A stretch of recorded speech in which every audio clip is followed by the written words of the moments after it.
campaign. Congressman Khanna, thank you very much for being with us right now. It now seems like the only thing the president was clear and consistent about in the G7 was his public and, as we just learned, his private push to bring Russia back into the fold. Your reaction?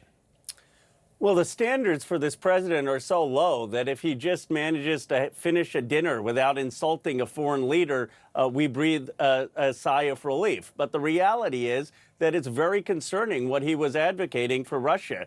Everyone believes in the civilized world of democracies that we should not allow Russia back into the G7 unless two conditions are met.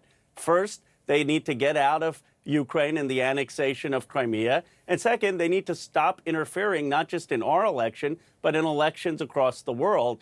And this president didn't even mention either of those two issues. I will note it's not everybody. Apparently, the prime minister of Italy agreed with President Trump. And one of his arguments was it's better to have Russia back in the fold so you can bring up your problems with them to their face and directly. Is there any validity to that argument?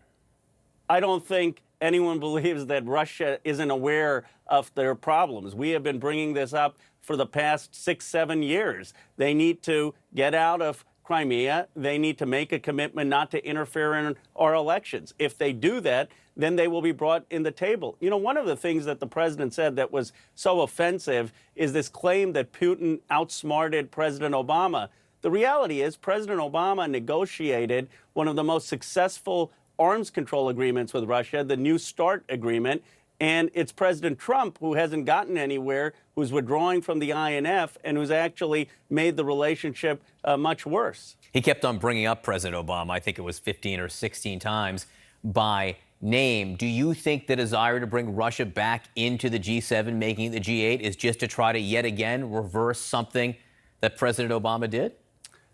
You know, I have not been able to make sense of President Trump's foreign policy doctrine, and then someone explained it to me. It's just reverse Obama. There's no coherence to it. If Obama does one thing, even if it's good, he wants to reverse it. And I think that really is what's motivating his policy. There's no other explanation for why you would want Russia into the G7 when they've continued to violate Ukraine's sovereignty, when they are, by their own admission, interfering in liberal democracy's elections.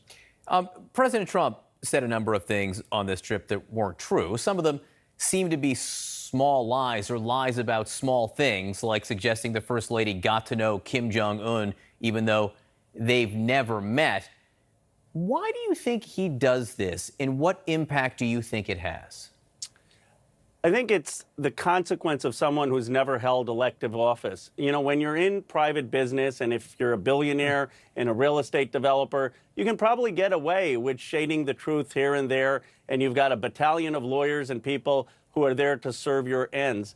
When you're president of the United States, leader of the free world, every word you say matters. And I just don't think the president has grasped that. I mean, he made a casual statement about the situation with India and Pakistan that led to India taking actions because of the misinterpretation. And he just has not grown into the role.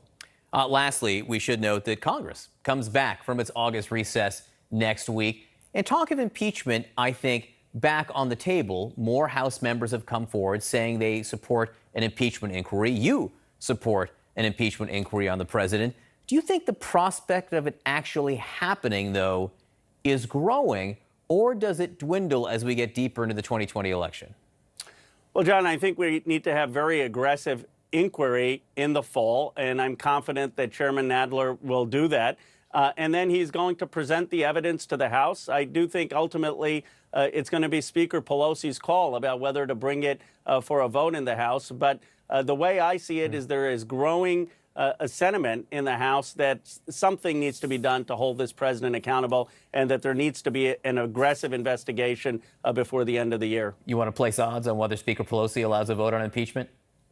I have never been one to bet correctly on the speaker. I think you got to have her on, and it wouldn't be wise for me to be trying to guess what she's going to do. Congressman Khanna, we appreciate you coming on. Thank you. Thank you.